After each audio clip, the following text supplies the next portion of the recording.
Good morning, welcome to my new blog. मेरे morning blog में आप सभी का स्वागत है। आज है 28 मार्च और इस वक्त सुबह के करीब 8:45 बजे हैं और थोड़ी ही देर बाद में मैं ऑफिस के लिए निकलने वाली हूँ।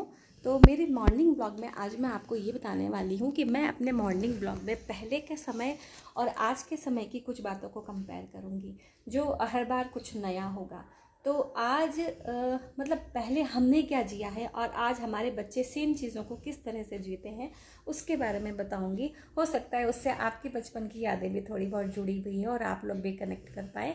तो इस ब्लॉग के साथ में उस स्पेशल छोटा सा एपिसोड है, 3 मिनट के लगभग का है, आप उसे ज़रूर देखिएगा। और कहीं अगर आपकी बचपन की यादें उसके साथ में कनेक्ट होती है तो मुझे ज़रूर बताइएगा।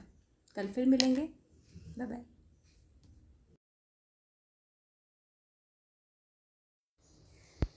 पहले का मूवी टाइम और अब का मूवी टाइम।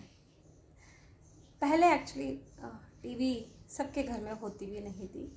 जब तक मैं 7th या 8th क्लास के अंदर आई थी तब जाके हमारे पापा एक छोटी सी टीवी लेकर आए थे और तब केवल DD1 DD2 होता था।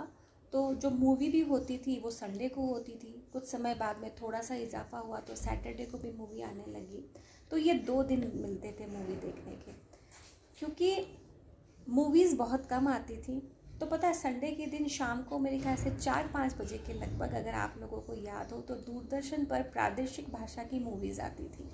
प्रादेशिक भाषा मतलब जो हमारी आम बोलने जाने वाली भाषा है, जैसे कोंकणी भाषा है उसकी मूवी आती थी, मलयालम की मूवी आती थी, तेलुगु में मूवी आती थी, बिहारी भाषा की मूवी आती थी। तो वो लैंग्वेजेस समझ में आ रही है या नहीं आ रही, क्योंकि क्या होता है कि बिहारी लैंग्वेज है, गुजराती लैंग्वेज है, फिर भी दिमाग में थोड़ी बहुत बैठती है। लेकिन आप मलयालम, कोंकणी, तेलुगु ये तो सोच भी नहीं सकते हमारे लिए कि हमें वो समझ में आएंगी। लेकिन मूवी देखने का क्रेज़ वो था कि टीवी के सामने हम ऐसे बैठ जाते थे और कुछ भी समझ में नहीं आ रहा है, लेकिन हम लोग उस स्टोरी को पूरा बुन लेते थे, पूरा मतलब अपने हिसाब से उस पूरी स्टोरी को समझ जाते थे। अच्छा ये इससे ये कह रहा है, अच्छा ये इससे ये कह रहा है। तो मूवी हमें देखने के लिए इतनी कम मिलती थी कि जो भाषा में आ रही है ना उसी के सामने बैठ गए, बस उसको देखना है, क्योंकि जो मिल रहा है वही क्या कम है, तो उसको देख लेते थे। अच्छा, यहाँ गोल्डन टाइम कब मिलता था? जब मोहल्ले में किसी घर में VCR लाया जा रहा है, तब तो VCR ही होता था, VCD होती थी।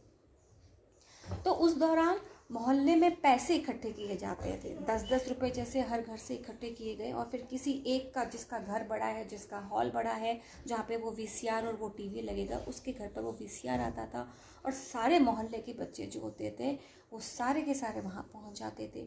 तो 4-5 सीडीज़ एक साथ लाई जाती थी, जिसमें 1-2 तो अच्छी मूवी की सीडीज़ होती थी और एक तो सीडी मतलब हॉरर मूवी की मतलब कंपलसरी ही थी। जैसे मान लिया था कि इसके बिना तो कोई प्रोग्राम बन ही नहीं सकता, तो 3-4 मूवीज़ में गोविंदा की मूवी होनी चाहिए, मिथुन चक्रवर्ती की मूवी होनी चाहिए, अमिताभ बच्चन की, ये तो मतलब मेन थे, ये इनकी मूवी होनी चाहिए और एक हॉरर मूवी होनी चाहिए। तो पूरे मोहल्ले के बच्चे ऐसे सामने बैठ जाते थे। और अब जब से OTT प्लेटफॉर्म आया, बल्कि उससे पहले भी इतनी मूवीज़ हैं कि मतलब अभी आज की तारीख में आप देखो मूवीज़ की लाइन लगी पड़ी है, लेकिन देखने का मन नहीं करता। तो ये फ़र्क था, पहले भाषा समझ में नहीं आती थी तब भी मूवी देखनी थी। अब इतनी मूवीज़ थाली में परोस कर दी जा रही हैं, लेकिन देखने का बहुत ज़्यादा मन करता ही नहीं है।